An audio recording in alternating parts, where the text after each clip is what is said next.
Bonjour, bonjour mes amis Sagittaires, soyez les bienvenus pour votre tirage général de ce mois. Ceux qui me découvrent, soyez les bienvenus, cette chaîne est la vôtre. Alors qu'est-ce que je vais vous dire comme ça d'emblée mes amis Sagittaires, si ce n'est que vous avez deux arcanes majeures que sont le pendu, la roue de la fortune. On a quand même la 2 x 2, une 2 de denier, une 2 d'épée, une 5 de coupe, du bâton. Donc on a de l'émotion, on a un peu tout, hein, on a un peu tout. Si ce n'est qu'on n'a pas d'air, si on a de l'air ici. Mais ça va plus concerner votre inconscient et l'environnement. Il n'empêche, voilà, que votre énergie qui va dominer, c'est la carte de la lumière.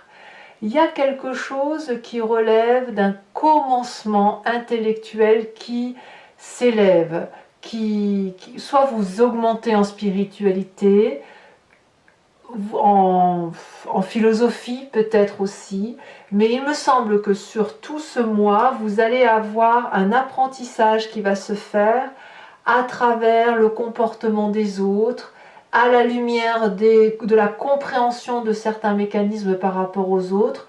Vous allez avoir votre propre compréhension, comme si vous allez être tous dans l'observation. Et en entrant, ce n'est pas déjà le cas, vous avez cette 2 de denier qui consiste à faire un pas dans le vide, à sauter le pas, à faire confiance avec 3 fois rien, au peu de ce que la vie nous offre, et bien à avancer parce que ça fait partie de la vie. Et on sait que ce que l'on est en train de faire sera une réussite si l'on est bien accompagné. Et on voit très bien cette jeune fille sur la carte qui se sent bien accompagnée. Elle a 2 petits bébés dragons, le pentacle suffisant de chaque côté, elle est en équilibre, et le dragon qui est derrière l'observe avec confiance, laissant son petit poussin, si j'ose dire ainsi, son bébé, partir à l'aventure parce que tout se passe bien et parce que on a confiance en la vie. On a tellement confiance que l'on est capable de marcher nu sur un rondin de bois et on ne craint pas la chute. Donc vous voyez, il y a une énergie de grande confiance en vous, ce qui démarre. On part un peu à l'aventure, mais en contrôlant quand même ce que l'on fait. On n'y va pas de façon complètement idiote, c'est une audace maîtrisée.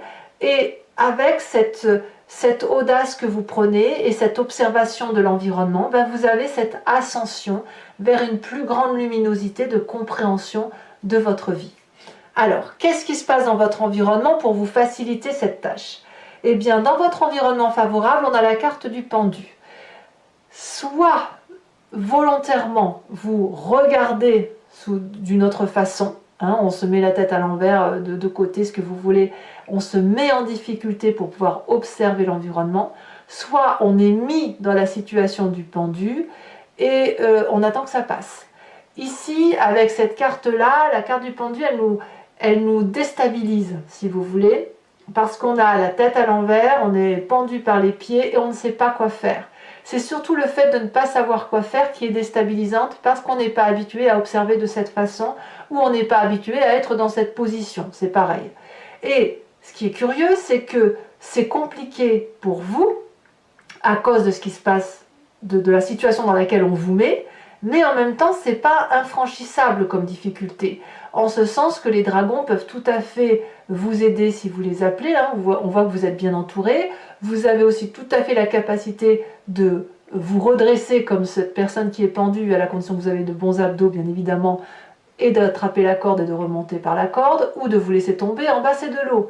Donc vous voyez, l'idée elle est qu'on est autour de nous, il y a une situation qui nous est imposée d'une façon ou d'une autre, ou que l'on s'impose inconsciemment, c'est possible aussi, et malgré tout, on se sent paralysé, et pourtant, ça vous est favorable. Ça veut dire que la façon dont on vous met, ou dans la façon dont on vous impose l'observation, elle vous permet d'avoir l'audace d'avancer vers autre chose, parce que vous êtes un peu comme acculé, en quelque sorte.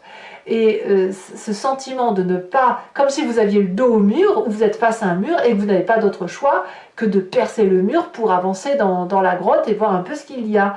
Et malgré tout, plus vous avancez vers cet inconnu, plus vous faites place à une lumière, à un éveil de vous-même, à une réalité qui est totalement douce. Donc tous les événements qui pourraient vous paraître un peu comme une agression de l'extérieur ne sont en fait que des événements qui vous permettent d'avancer.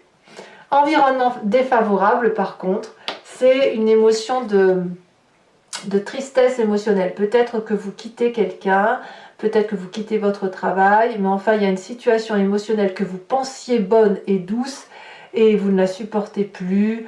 Il y a du charabia, il y a des mensonges, c'est de l'hypocrisie, c'est tout ce que vous voulez. J'ai envie de pardon de l'expression, c'est un peu le dîner de con. Vous savez ce film là, voilà, c'est un peu ça, et vous n'en voulez plus de ce dîner là. Vous êtes prêt à tourner le dos et à avancer dans ce tunnel qui est noir, on ne sait pas où on va, et parce qu'on n'a plus confiance. Donc ça vous est défavorable, c'est-à-dire que ne quittez pas trop vite la table, parce qu'il y a quand même autour de cette table des gens que vous aimez et qui vous aiment, et qui ne comprendraient pas le fait que vous partiez à l'aventure ou dans une forme d'avancée. Voilà, donc ça vous est défavorable en ce sens que vous devez agir de façon cartésienne et non pas en ne pensant qu'à vos émotions ou à votre personnalité. Autrement dit, dans votre ascension telle que vous la vivez, ne soyez pas trop égoïste. C'est ça que ça veut dire. Qu'est-ce que vous avez dans votre présent aujourd'hui? Eh bien aujourd'hui, on voit quelqu'un qui maîtrise. La 8 de denier nous parle d'une personne qui est raisonnée, raisonnable, sage, qui sait ce qu'elle fait, qui est dans la relation avec l'autre, qui met le meilleur de ses atouts au profit des autres et qui, on le voit très bien là dans cet apprentissage, reçoit normalement lui-même un apprentissage. C'est bien ce qui se passe aujourd'hui, c'est-à-dire qu'aujourd'hui, toute la compétence que vous avez et que vous mettez au profit des autres, eh bien, vous avez un retour. Et ce retour-là diffère un peu de ce que vous avez appris ou de ce que vous enseignez aux autres. Et vous vous dites, ah mais oui, on peut très bien aller dans telle ou telle direction en empruntant un autre chemin.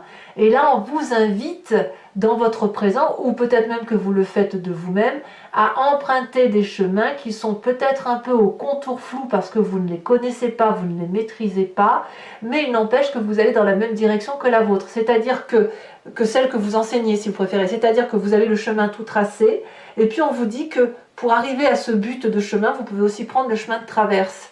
Et ça, c'est ça que fait que vous avez cette 2 de denier qui vous donne cette impulsion et cette audace d'aller de l'avant et de faire quelque chose de nouveau. Et ce quelque chose de nouveau vous donne un éveil spirituel, émotionnel, intellectuel qui vous amène vers une plus grande lumière. Alors, qu'est-ce qui se passe dans votre inconscient de ce fait? L'inconscient, donc je me répète toujours, mais c'est la façon dont vous agissez de façon mécanique, mimétique. On respire, on cligne des yeux, on marche, on mange, on boit. Vous voyez, c'est ça. Ça vous vient de votre construction d'ADN, de votre besoin physiologique, mais aussi des événements majeurs de votre vie, qu'ils aient eu lieu dans votre enfance ou dans votre vie d'adulte, mais qui font que vous agissez en interadéquation ou en interférence avec tout votre passé et aussi votre ADN. Eh bien, vous avez dans votre inconscient la 2 d'épée, c'est-à-dire que la 2 d'épée, elle ne demande qu'une chose intellectuellement, c'est d'avancer. C'est peut-être de se faire aider, peut-être d'aller toquer à une porte et de dire voilà, j'ai besoin de cette aide-là, qu'est-ce que vous en pensez, qu'est-ce que tu en penses, etc. Et en même temps que l'autre donne son aide, eh ben, il y a un peu un ah oui, mais est-ce que c'est. Enfin, vous allez avoir un peu comme un rejet, c'est-à-dire que vous voulez garder le contrôle, c'est-à-dire je veux de l'aide, je veux qu'on m'explique, mais paradoxalement, j'ai besoin de me faire ma compréhension par moi-même. Donc, oui, vous êtes toujours mis, mais ça, enfin. Je ne veux pas dire oui, mais en fait, ce qui se passe, c'est parce que ça vient de l'extérieur, parce que c'est des situations qui vous sont imposées et qui vous sortent d'une zone de confort, qui fait que vous êtes obligé de demander de l'aide pour comprendre ou d'aller chercher une explication ailleurs, dans votre inconscient, que vous trouvez à travers la relation et les échanges, et je dirais même que c'est vous qui avez le dessus, hein, c'est vous qui gardez le contrôle de tout ça. Et quand on vous dit ben, on peut prendre un autre chemin, votre inconscient vous dit ah oui, chic alors, ah oui, mais est-ce que je ne vais pas me planter? Donc c'est pour ça qu'on a deux. On a effectivement cette audace, mais cette audace doit être constructive. Vous ne voulez pas sauter dans l'inconnu pour dire de sauter dans l'inconnu parce que pour vous ça n'a pas de sens. Alors, quand on a un inconscient comme ça, qu'est-ce qui ressort du passé? Eh bien, c'est cette 10 d'épée. Alors, vous n'êtes pas les seuls signes à avoir la 10 d'épée qui sort dans le jeu. Dans votre passé, il est arrivé que vous abdiquiez. Il est arrivé que vous vous effondriez de chagrin intellectuellement, qu'on vous avait abattu. Boum, on prend des décisions, on fait des choses qui nous sont imposées parce qu'on n'en a pas envie. Vous l'avez déjà vécu. Vous avez peut-être même eu probablement le sentiment de perdre des guerres, de perdre des batailles, de perdre des personnes très précieuses à vos yeux. Et c'est ce qui se matérialise dans votre tête parce que cette expérience douloureuse intellectuelle, vous ne voulez plus la revivre. Et quand on ne veut plus la revivre, d'une part, ça a conditionné notre mécanisme de fonctionnement. Deuxièmement, ça a modulé, moulé aussi des croyances que l'on a et on est resté ancré dans ces croyances. Et aujourd'hui, eh bien, vous avez à nouveau vos croyances ou votre mécanisme de fonctionnement qui est mis à mal, et on le voit très bien avec ce pendu. Ça crée des émotions un peu diverses et variées. On dit aux autres ce que l'on sait et on apprend. Et là, l'apprentissage vous oblige par la force des choses à sauter le pas vers cette nouvelle expérience de vie qui semble être un investissement à vos yeux et qui de toute façon vous apporte plus de confiance en vous, il est clair. Alors, le futur proche. Le futur proche nous parle d'as de denier, donc clairement, vous faites un nouveau projet qui sera productif, il y a de la maturité dans l'air, il y a un nouveau bébé, hein, comme vous voyez comme vous le voulez, mais c'est quelque chose qui va vous apporter de la sécurité, de la nouveauté, de la confiance en vous. Pour moi, vous allez vers une plus grande richesse. Elle peut être matérielle, elle peut être intellectuelle, elle peut être émotionnelle. Quoi qu'il en soit, c'est un investissement sur l'avenir. Et dans votre état d'esprit, ici, donc là, vous avez pleinement conscience, vous êtes comme ce roi de bâton, donc vous êtes de toute façon des sagittaires, des signes de feu, vous êtes prêt à clôturer un cycle pour un nouveau cycle, vous avez compris, acté, vous avez réussi avec force, avec détermination, vous avez le contrôle des choses dans votre état d'esprit et vous pouvez donc partir posément et confiant vers ce projet qui semble être le vôtre. Voilà, donc vous êtes prêt littéralement à aller vers ce nouveau projet, à plonger vers cet inconnu, mais c'est une nouvelle réalité toujours dans un investissement. Comme je vous le dis, vous ne foncez pas pour dire de foncer, non, vous foncez pour construire. Influence de la famille et des amis autour de vous, c'est la 10 de coupe. Il n'y a que de l'amour. Tout le monde croit en vous, tout le monde sait que vous êtes aimant, vous donnez beaucoup d'amour, vous en recevez beaucoup. C'est l'abondance affective. Vous voyez des papillons, des oiseaux, des animaux, c'est merveilleux, des petits dragons de partout. Tout est beau dans votre vie. C'est la plénitude émotionnelle d'un point de vue familial et amical. Ou tout le moins, s'il y a quelques personnes autour de vous très proches qui ne sont pas en accord avec vous, peu importe, parce que vous avez tellement d'amour que ce qui pourrait être négatif ne serait qu'une goutte d'eau dans votre océan de joie. Conséquence de vos actions et de vos pensées sur vous-même, nous avons cette roue de la fortune.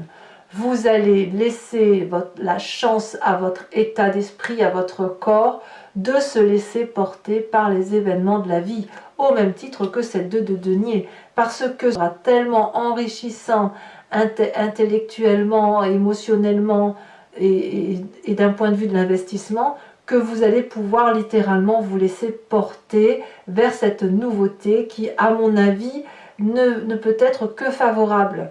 Puisque voilà, ça va bien, quoi. Vous changez obligatoirement de façon de voir les choses et vous permettez à d'autres d'inscrire dans votre ouvrage de vie quelques lignes qui vont sceller, marquer votre ADN pour l'avenir. Conséquence de vos actions et de vos pensées sur l'environnement, nous avons cette 6 d'épée. Il est certain que l'environnement, alors c'est peut-être vous qui quittez cet environnement, ça peut être un environnement qui vous quitte et qui part vers un autre horizon. On voit effectivement une personne qui regarde au loin un château, qui pourrait être le château de son intérieur, comme ça pourrait être un autre foyer, mais on organise un départ autour de vous sur cette fin mars, Ça peut être juste un simple voyage, comme ça peut être un départ définitif, mais ça me semble cohérent puisque de toute façon, vous changez d'état d'esprit, vous allez vers plus de lumière, donc les personnes qui ne seront pas en cohésion avec vous vont forcément dévier leur chemin pour aller voir ailleurs. Voilà, mes amis Sagittaires. Sachez maintenant que je vais recouvrir le jeu avec le tarot des 78 portes. Et je vais faire le tirage sur Vimeo. Donc pour ceux qui ne me connaissent pas, voilà comment ça fonctionne. Si vous voulez me suivre pour la suite, il vous suffit de cliquer sur le lien qui est en description de votre vidéo. Vous êtes renvoyé sur la chaîne Vimeo et notamment sur la playlist de votre signe. Vous choisissez alors location pour avoir accès à cette vidéo, les prix sont dérisoires, ou l'abonnement qui est donc moins cher que la location à l'unité, mais qui vous donne accès à toutes les vidéos sentimentales et générales de votre playlist de votre signe Sagittaire. L'abonnement, bien évidemment, se renouvelle tous les mois, mais vous avez la possibilité de l'annuler à chaque instant, de ne rester que sur de la location, ne rien prendre du tout si ça ne vous parle pas. Voilà, l'idée c'est que vous restiez libre de vos faits et gestes. Voilà, c'est parti. On va tout de suite approfondir.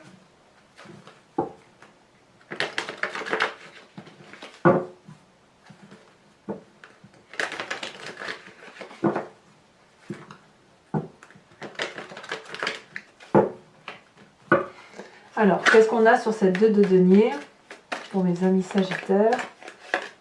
Oh, regardez comme c'est beau, la 10 de coupe. Oh là là là là, tout ça au nom de l'amour, c'est beau.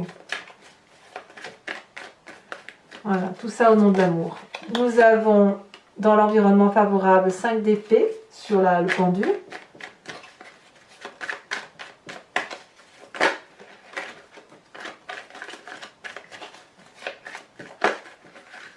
Sur l'environnement défavorable, qu'avons-nous?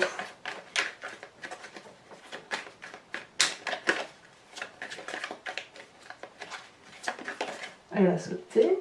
Nous avons le pendu. Vous voyez, là, le pendu apparaît à la fois en favorable et en défavorable. C'est dire à quel point il va falloir maîtriser votre façon de regarder les choses et d'appréhender ce que l'on vous impose. Alors, votre présent, elle a déjà sauté ici. Nous avons la 7 de coupe, c'est très très joli. Ici, dans l'inconscient, ça saute déjà. Nous avons la valide de coupe. Dis donc, il y a de l'émotion hein, sur cet approfondissement. Sur le passé qui ressort, nous avons la 3 d'épée.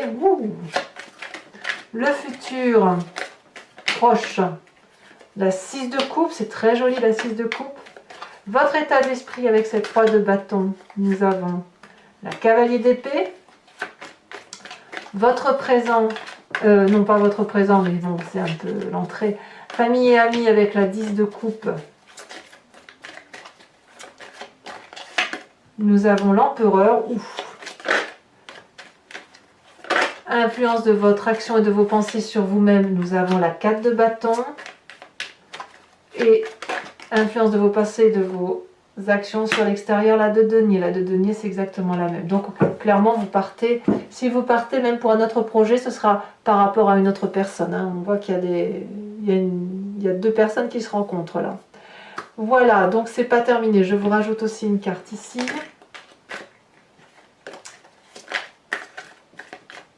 Sachez aussi que sur Vimeo, je rajoute des cartes hein, quand c'est pas assez approfondi. Donc, là, votre tirage est assez clair, mais on ne sait jamais. Nous avons la carte de la campagne. Alors, toujours pour ceux qui me suivent sur Vimeo, je vous invite à réfléchir à une question plus ou moins précise et je vais y répondre avec le grand jeu de Mademoiselle Lenormand. Votre question ne doit pas attendre une réponse par oui ou par non, mais plutôt une réponse qui consisterait à dire ce vers quoi vous allez en fonction du chemin que vous souhaitez prendre. Donc, vous devez vous poser la question de vous dire qu'est-ce qui va se passer si je fais telle ou telle chose. Ou pourquoi j'ai envie de prendre tel ou tel chemin et vers quoi je vais.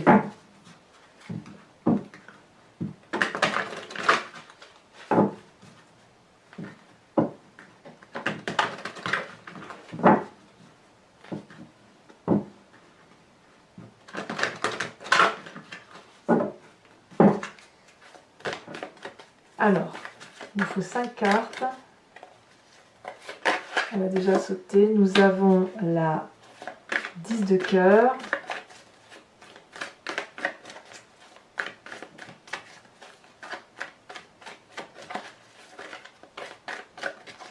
Nous avons trop de cartes, beaucoup trop de cartes. Alors pour mes amis Sagittaires, ça ne veut pas sauter, c'est très très lourd son même. Donc c'est dire que le poids des cartes et le poids de vos émotions ou des énergies est très très forte. Alors, qu'est-ce qu'on a ici? On a la roi de cœur, c'est une très jolie carte aussi. Comment vous vous présentez?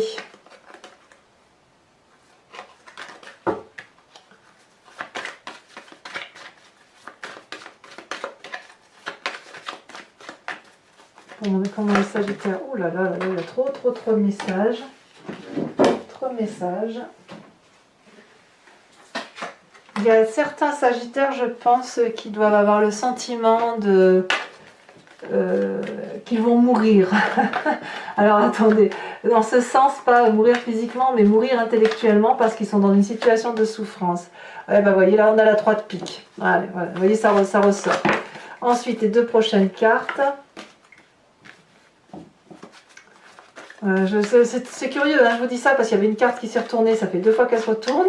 Et là, je vous sors la carte de justement de ce sentiment de vivre ou mourir. Alors, les deux prochaines.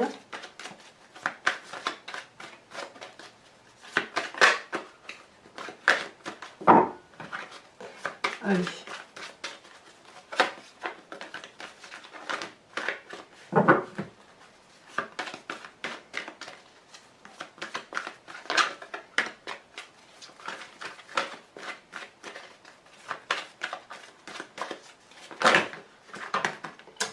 Ça ne veut pas sauter. Je vais devoir aller les chercher si... Allez, dernier tirage. Ça y est, ça s'est retourné. Les deux se sont retournés. Nous avons la 3 de carreau et nous avons l'as de carreau. Voilà. Enfin, mes amis Sagittaires, je vais vous tirer une carte de l'oracle des druides afin de vous inspirer d'un animal totem vénéré par ses ancêtres et qui consiste à revenir à un instinct animalier que nous avons forcément en nous, mais que nous avons oublié parce que nous partageons d'autres choses. L'animal est resté concentré sur quelque chose de beaucoup plus simple, mais nous l'avons en nous. Donc l'idée, c'est de revenir à cette simplicité animalière, à cette impulsion, cette intuition, et de circuler, de laisser circuler cette énergie-là qui est en nous et qui va nous permettre de mieux passer, traverser le mois.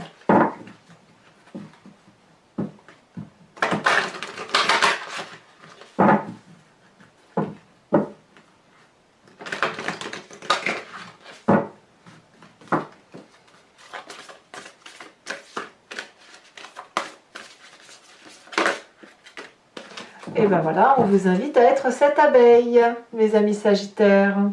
Alors voilà, donc abonnez-vous, bien sûr, commentez, likez, partagez. J'aime beaucoup vos lire et je vous réponds. Votre tirage sentimental va sortir dans quelques jours, si ce n'est pas déjà le cas au moment où vous lisez cette vidéo. Et je vous dis à très bientôt pour votre prochain tirage. En attendant, portez-vous bien, soyez heureux et amoureux. Et je vous dis à très bientôt. Bisous, bisous.